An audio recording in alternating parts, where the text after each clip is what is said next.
Yung mga Kamoto Asia, special lang din natin ngayon kasi kukuha tayo ng brand new na KLX 140 RF. Tsaka mas exciting pa kasi from casa, diretso tayo sa trail site. Itetest natin ang performance nito kung kaya niya ba ang trail site. Tara na!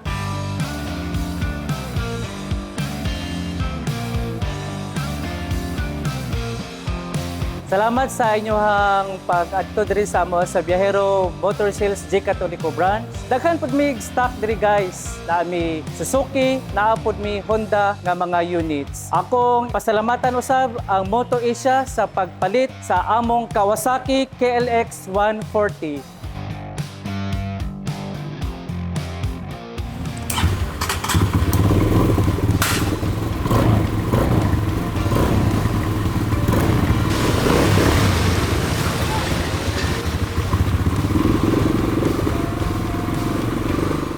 Dito tayo ngayon sa pinakasikat na trail site ng Gensan. Tinatawag nilang Track 3. Test natin itong KLX 140 RF para malaman natin kung ano yung performance niya at kung gaano siya katibay. Tara, let's go!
Wow, ganda ng suspension mga Kamoto Asia.